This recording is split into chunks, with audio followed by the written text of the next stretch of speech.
Okay. Assalamu alaikum, everyone. Bismillah ar-Rahman ar-Rahim. My name is Baan Alzuhair, and today we're going to talk about deafness, otitis, and vertigo. These are very important three concepts that we're going to cover today, and I'm going to make them very short and very simple, inshallah.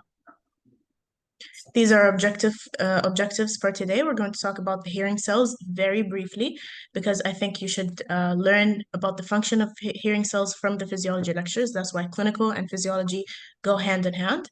And then we're going to talk about deafness types, deafness tests, otitis, and then vertigo. Okay, so in the past slide, I've attached a link for a video that I think is very, very helpful. It's just a cartoon video, about 2 minutes, 2.5 minutes. It's very good for you to understand how the ear works and how sounds get conducted into the cochlea and then go to the brain and the whole system. So first, we'll talk about the hearing cells. We have inner hair cells and outer hair cells. They're called hair cells because they have these stereocilia, or the cilia, as you can see here. They look like hairs, that's why they call them hair cells. So the inner hair cells, they are actually one row of basically hair or stereocilia, and the outer hair cells are three rows. So the inner hair cells are connected to a spiral ganglion called type 1 spiral ganglion, and the outer hair cells connected to type 2 spiral ganglion. So the difference is that type 1 is myelinated, and this is an important piece of information for you guys in the exam. There might be a recall question about this. So the function of the inner hair cells, they are a sensory receptor.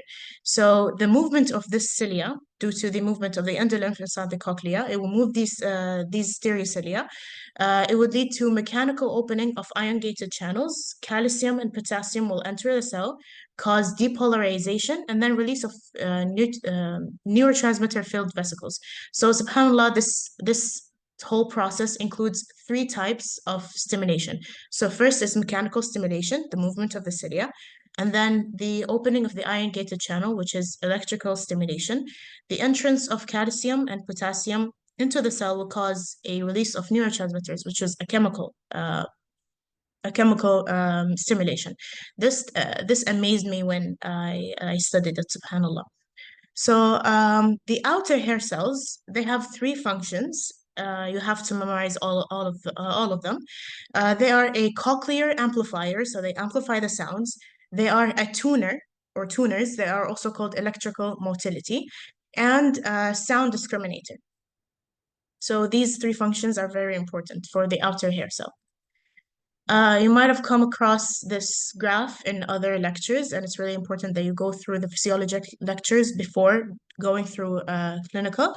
But this is the basic structure of the cochlea. So we have the scala vestibuli, the scala media, and the scala tympani. The scala media has all of the hearing organs, if that makes sense. They're all filled with endolymph. So we have the tectorial membrane over here, and we have the organ of Corti. As you can see, these cells over here that have these lines coming out of them, these are the hair cells, and these lines are the hairs. So they're attached to the tectorial membrane. So what happens is the sound waves will come into the cochlea. They will move the endolymph in the scala vestibuli first. Okay, so the sound waves in the scala vestibuli will move this Resoner's membrane, and then the movement will go through the endolymph that is found within the scala media. And then the endolymph in the scala media will move the tectorial membrane. It's just a cascade of movements going through the entire cochlea. So when the tectorial membrane moves, as it's attached to the hair cells, it's going to move the hairs. This movement, the specific movement, every sound will cause a specific type of wave with the frequency and the pitch. It's all different for all sounds.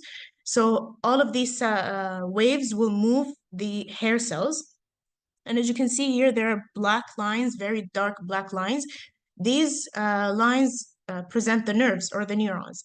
They all come and they're all attached to the hair cells, and they all come together and form the cochlear nerve fibers. They go to the brain, and then the brain interprets the sounds.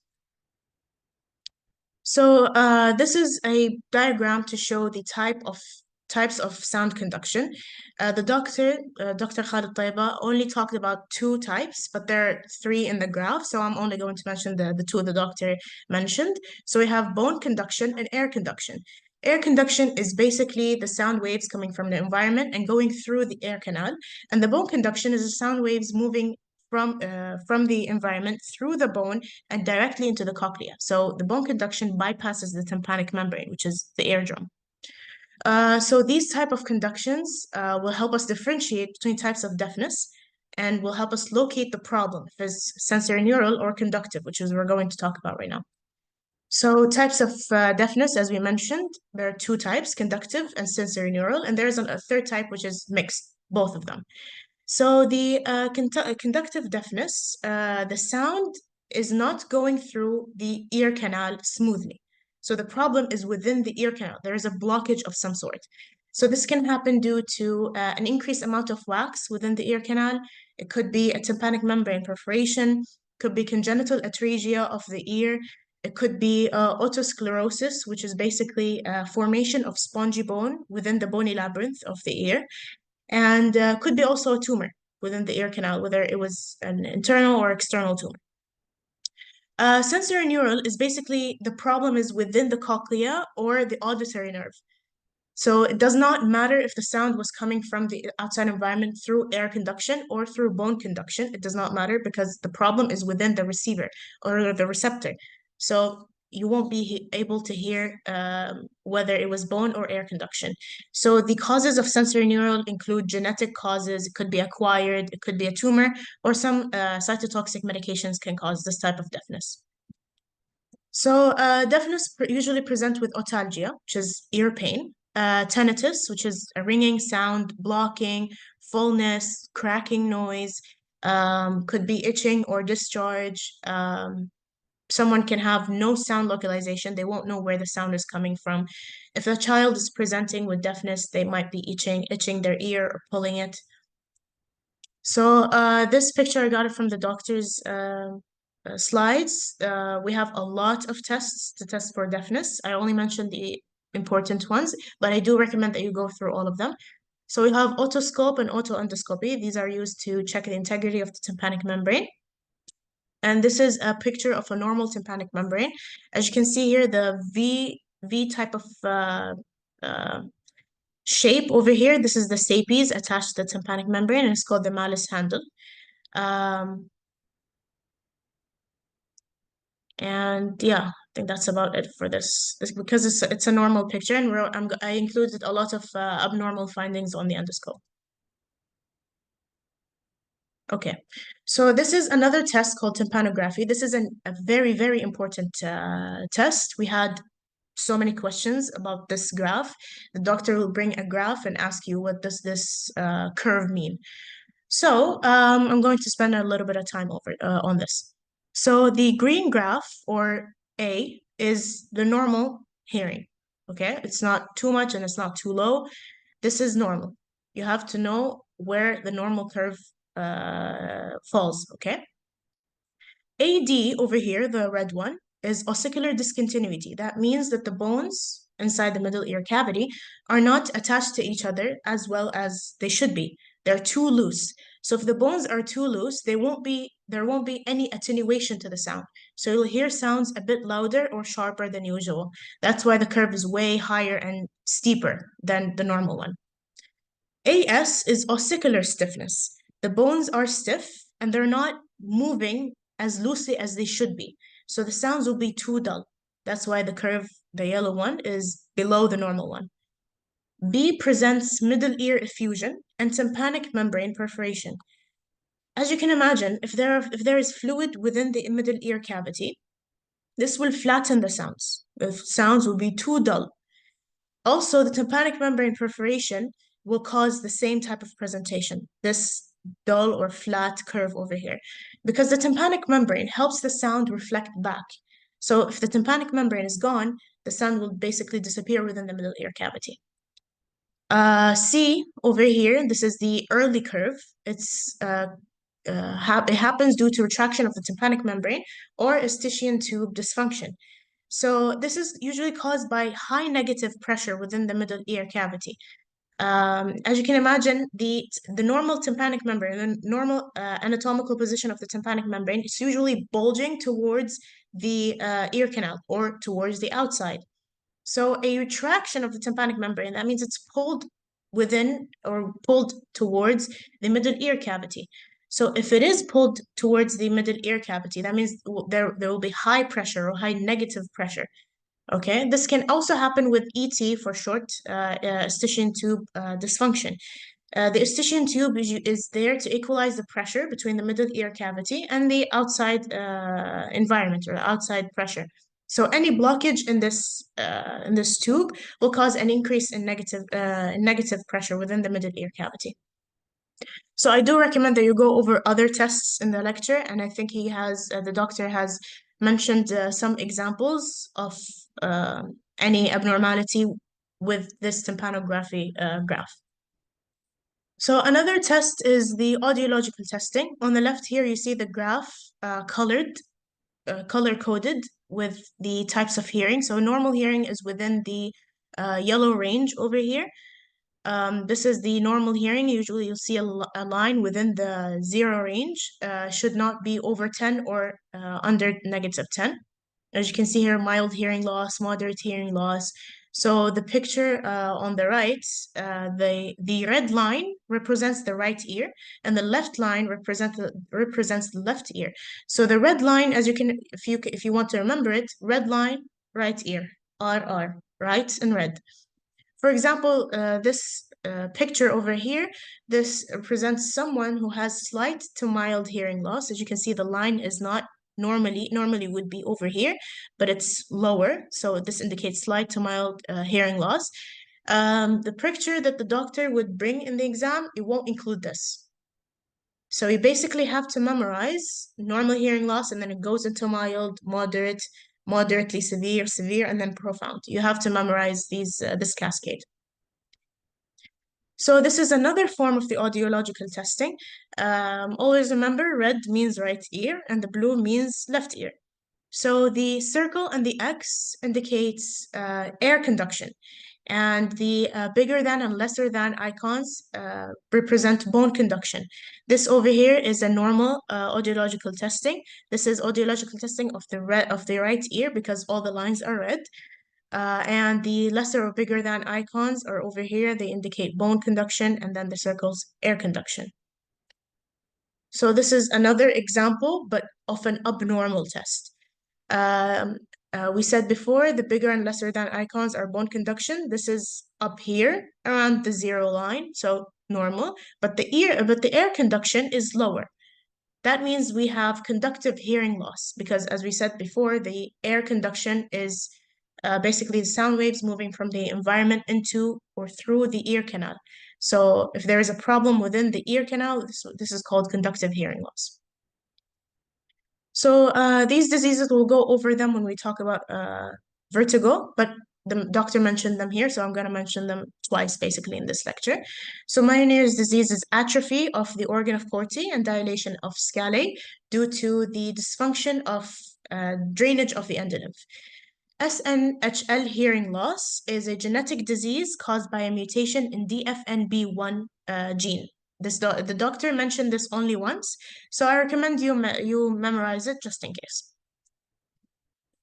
Okay, so we're done with deafness. If anyone has any questions, please type them in the chat box and I'll answer them, inshallah. So we'll move to otitis media. So otitis media is the inflammation of the middle ear cavity. Could be acute or chronic. Acute is most likely bacterial with pus, and chronic is usually suppurative. So the risk factors for contracting otitis media could be immunosuppression, and that's a risk factor for any infection. Could be also genetic, and the genetic disease that we're talking about is Cartanger or Cartagener syndrome. This causes ciliary dysfunction due to a mutation in MUC5B gene. And you have to memorize this because I'm pretty sure you're going to go over it in other blocks, inshallah. So remember, genetic ciliary dysfunction, MUC5B gene, inshallah. This will happen in other diseases, and you will go through it in CVP next year, inshallah. So, also, anatomic abnormalities can cause otitis media and no breastfeeding. This is a new risk factor happening recently because people are obtaining from breastfeeding. They're not breastfeeding anymore due to a lot of reasons, political and stuff, so we're not going to go through all of that. But breastfeeding actually protects the child without the mother knowing. An angle of 45 degrees. Usually, when the mother breastfeeds her child, she puts the baby at an angle of 45 degrees to the breast. So this angle will decrease the chance of the milk going back into the eustachian tube and going to the middle ear and irritating the middle ear and causing infections. So this angle will actually protect the child because as the child grows, the angle of the eustachian tube will change. So let's go through the microorganisms or the pathogens that can cause otitis media. So bacterial pathogens are more common than viral. The bacterial pathogens include strep pneumonia, Haemophilus influenza, and Moraxella catarrhalis. The viral agents include rhinovirus and adenovirus. Rhinovirus and adenovirus are more common, but there are other agents mentioned by the doctor in the lecture. These include coronavirus, parainfluenza, and respiratory syncytial virus. So as I said, bacterial agents are more common than viral ones, but all the agents that I just talked about are included in acute otitis media. In chronic, we have Pseudomonas aeruginosa and some anaerobic bacteria. Okay, so the pathogenesis of otitis media, we have the ET blocked or the eustachian tube blocked. This means that the middle ear won't have any drainage, which is the normal function of the ET. This leads to stasis of fluids within the middle ear cavity. This leads to mucosal inflammation, hyperemia of the tympanic membrane, and because there is inflammation and recruitment of inflammatory cells, you will have serous exudation. And as the fluid builds up within the middle ear cavity, which is not a very big space, so any type of fluid with any amount can cause a very big problem, and it can cause bulging of the tympanic membrane. And if it keeps happening, recurrent, and if the fluid keeps getting more and more, this can rupture the tympanic membrane, which is a major complication feared by many doctors. So this blockage in the eustachian tube can happen usually due to infection, but there are some other causes such as a tumor or immature eustachian tube or even a cleft palate. So further congestion within the middle ear cavity can lead to the serous fluid to turn purulent. And when the serous fluid turns purulent, that means the fluid is getting thicker and thicker. And this also predisposes this patient to rupture their tympanic membrane. If it's recurrent, the child can have chronic suppurative otitis. So otitis media usually presents with pain that radiates or refers to organs that starts with the letter T. This helps you memorize these organs, such as the thyroid, cartilage, teeth, tongue, etc., because they're all supplied by the trigeminal nerve. So other symptoms are basically fever, irritability, general symptoms. Even some children can present with itching their ear a lot. They can be pulling their ear because while pulling pulling the ear can kind of extend the cavity within the middle ear, and it can cause some type of relief. Some children will present while pulling their ear or itching it. That's why they do it, because it relieves them. So the types of fluids that can be within the middle ear cavity include mucoid, mucopurulent, and serous fluids. This is a picture presenting these types of fluid. This was mentioned by the doctor. It was important when we took the lecture, but I don't know how important it is for you guys, but I'm still going to mention it. So torus taboris is a cap around the orifice of the ET, or the eustachian tube. There is a fossa right behind torus taboris. It's called the fossa of Rosenmuller. And this fossa is clinically important because it is the first place or the first site for the development of nasopharyngeal cancer. This can be a recall question in MCQs. So beware of this information. So these are other examples of otitis media. On the left, you have a picture of otitis media with effusion, and on the right, you'll have chronic suppurative otitis media with a ruptured tympanic membrane. As you can see, there is no tympanic membrane in this picture. So chronicity of otitis media can be asymptomatic. The patient can present asymptomatic, but the parents might notice that the child became hard of hearing. So hard of hearing is usually a late sign for otitis media. Complications of otitis media, as we said before, perforation of tympanic membrane due to the fluid accumulation within the middle ear. Also, we have tympanosclerosis and ossicular erosions. These three are non-infectious complications. Infectious complications include meningitis, brain abscess, otomastoiditis, cholesteatoma. Cholesteatoma is usually a skin tissue in foreign places. In this case, the middle ear, but it's not a tumor. So the name cholesteatoma can be a bit confusing. Tympanic membrane retraction, as we said, can cause an increase in negative pressure within the middle ear, and also pocket formation. This pocket formation can happen behind the tympanic membrane, and it's like a groove or like a hole that can contain some fluid or serous fluid from the infection. Both of these types of complications, both of them will end up in conductive hearing loss.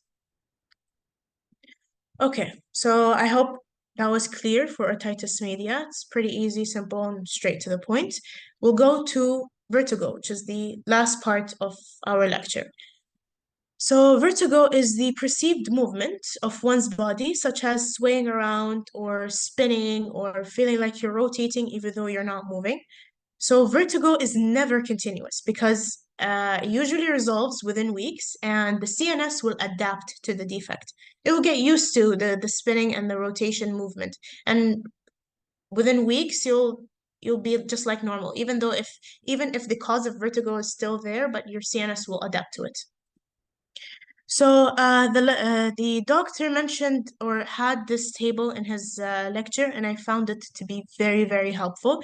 I got this table from my note actually, because the same table is in the doctor's PowerPoint, but it was of poor quality. That's why the table is highlighted. But the ones that I have highlighted are the ones that we're going to talk about. So let's talk about the difference between peripheral vertigo and central vertigo. Peripheral vertigo is basically a problem within the peripheral part of the system that controls the balance of the person. So basically the vestibular apparatus and the vestibular cranial nerve. Central vertigo is more of a proximal problem or a central problem. So basically the brainstem or the cerebellum. So these are the differential diagnosis for peripheral vertigo. You have BPPV, and we're going to talk about all of these in detail. And also the central vertigo, we're going to talk about one of them, I think. Yeah, we're going to talk about one of them because the doctor mentioned one of them. So these symptoms are different for peripheral vertigo and central vertigo, and you have to memorize them. We'll keep going back and forth to this table because it has everything. It mentions everything, and it's amazing. So I do recommend that you study from this table. So the symptoms of peripheral vertigo, we have positional vertigo. So the difference between peripheral and central, the vertigo in peripheral will be positional. So it's triggered by the position of the patient. It's not always there. Maybe it's just triggered by the patient laying down or the patient sitting on their side. The central vertigo is not positional. It's always there. It doesn't matter where the patient is sitting or laying down. So nystagmus is the movement of the eye, and you're going to take it in your ophthalmology lectures. Nystagmus in peripheral vertigo is delayed in onset, but in central vertigo, it's either delayed or immediate. In peripheral vertigo, the nystagmus is rotatory or horizontal. In central vertigo, it can be rotatory, horizontal, and vertical. Nystagmus in peripheral is prominent if the vertigo is present, okay? And in central, it's all the time present. In central vertigo, the nystagmus is all the time. But the peripheral vertigo, it's very prominent and very obvious when the vertigo is happening. Also, another difference between nystagmus in peripheral and central. In peripheral, their nystagmus is adaptive, and in central, it's not adaptive. So it's really important for you to memorize the differences between nystagmus here and there, because only one word in the question can help you answer the entire question. So they can have the exact same scenario, but only a simple difference in the type of nystagmus can guide you towards the answer. Okay, so let's start with our first type of vertigo, benign paroxysmal positional vertigo. This is the most important one because it is the most common cause of vertigo. So it's called positional because it is triggered by a specific position that the patient might be in, such as while turning your head in bed or while tilting your head while looking up. This can trigger the vertigo. So it is caused by otoconia in the posterior semicircular canal. So otoconia is basically the calcium crystals. They're normally found in the cochlea, but in specific places. If they move around and go through the entire cochlea and float in the endolymph, this can cause mechanical stimulation of the hair cells. It can cause mechanical stimulation of the receptors, and it can give you the reality of moving or spinning or rotating while you're not. So it's really important to note that in benign paroxysmal positional vertigo, you will have normal vestibular tests. This is a very important point in differentiating between this type of vertigo and any other type. Okay, you will have normal vestibular tests. Maneuvers we do to test this type of vertigo is Dix-Hallpike and Epley maneuvers. These are very important. You're going to go through them in the block and in the parallel, in the pro-parallel. So it's really important to know. So in Dix-Hallpike maneuver, these pictures summarize them beautifully. So in the first one, which is Dix-Hallpike, the patient will sit. They will look 45 degrees on either side and with their eyes wide open. Carefully, they will lay down on their back while keeping their head in that position, the 45 degrees. And then you, as a physician, will check and look at their eyes the whole time and check for any triggered nystagmus. Epley maneuver is the first two steps is the same as Dix-Hallpike, so they will look 45 degrees, but towards the affected side. Okay, they will look 45 degrees towards the affected side, and then slowly they will lay down on their back with their neck extended 10 to 20 degrees. And then while they're in the same position, 45 degrees towards the affected side, you will ask them to turn 90 degrees to the unaffected side. And then you will ask them to turn another 90 degrees to the unaffected side. As you can see here, the second 90 degrees turn will cause them to turn their entire body too. So when they turn like this, you'll ask them then to sit. When they sit up, the vertigo will be triggered. They'll start feeling dizzy, and you will check for nystagmus in their eyes. Okay, so next we have vestibular neuritis. Let's go back to the table. Vestibular neuritis is peripheral vertigo, and vestibular migraine is central vertigo. Okay? So vestibular neuritis, as the name suggests, neuritis is inflammation of the vestibular nerve. So you will have symptoms of nausea, vomiting, imbalance, and how to differentiate between vestibular neuritis and BPPV. In vestibular neuritis, you will have abnormal vestibular tests. This is why I told you it's very important, because every type of vertigo will have a different a different presentation, either normal or abnormal. So vestibular neuritis will have abnormal vestibular tests, and the cause of the neuritis or the inflammation of the nerve is usually viral. Vestibular migraine is a type of central vertigo. It presents with atypical migraine. You'll have abnormal vestibular tests, just like vestibular neuritis, and you'll have normal neuro exam and no hearing loss. Next, we have phobic postural vertigo, and as the name suggests, phobic, that means it's anxiety-related or phobia-related. Patients will have dizziness and imbalance and normal vestibular tests. Meniere's disease, we've talked about it before. It's the dilation of the scalae and degeneration of the organ of Corti due to endolymph drainage issue. So they will present with vertigo and auditory symptoms. Vertigo and auditory symptoms. Auditory symptoms include tinnitus, progressive hearing loss, and oral fullness. So they will present with abnormal vestibular and auditory tests. This is important to memorize for Meniere's disease. Next, we have acoustic neuroma. This is also called or also known as vestibular schwannoma. So this rarely presents with vertigo because it has a slow course. It develops very slowly, and the CNS will have enough time to adapt to the vertigo. Okay, so in this disease, you'll have abnormal vestibular and auditory tests, just like Meniere's disease. Systemic causes of vertigo include medications, hypotension, panic attacks, infections, endocrine or hematological disorders are all systemic causes of vertigo. Central disorders or problems within the CNS that can cause vertigo include Parkinson's, multiple sclerosis, strokes, infarcts, familial Century مش ataxia كده disorders. ها Yes?